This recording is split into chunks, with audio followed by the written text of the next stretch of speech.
Mesdames et messieurs, amis du réseau, bonjour et bienvenue dans le cadre de notre billet patrimonial consacré pour l'occasion à un tour d'horizon nécessaire en période hostile.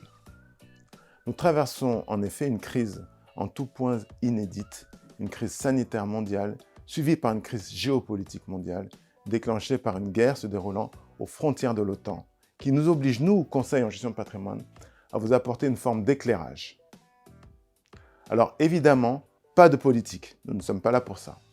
Ceci étant, la situation se répercutant sur tous les actifs patrimoniaux exige de nous tous que nous réfléchissions à notre composition patrimoniale respective et que nous en tirions les conséquences de façon constructive.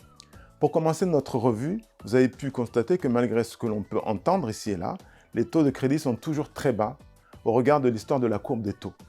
Mais qu'en revanche, l'inflation, elle, est en train de recommencer à galoper après avoir longtemps rampé. Nous trouvons sur cette période un niveau d'inflation de 8% aux États-Unis, 5,5% déjà au Royaume-Uni. Nous avons quelques 4,5% en Espagne et 3,3% en France. Alors qu'est-ce que ça veut dire tout ça? Ça veut dire que si vous n'y prenez garde, votre épargne risquerait de fondre comme neige au soleil, alors même que vous la penseriez en toute sécurité sur votre compte.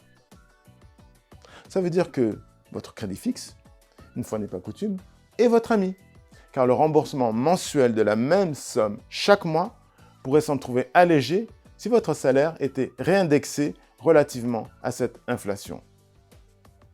Ça veut dire encore que le taux de crédit étant très bas, il risque d'y avoir dans l'immeuble ancien quelques corrections dans les périodes à venir. Dans le neuf, en revanche, la pénurie de biens immobiliers alimenterait plutôt une hausse des prix. Mais celle-ci serait largement contrebalancée par les avantages fiscaux tels que la loi Pinel, dont je rappelle que c'est la dernière année à taux plein, l'avantage va se réduire à compter de 2023, et encore une fois par les taux bas, que l'on pleurera lorsqu'ils remonteront vraiment, 4,5% ou plus.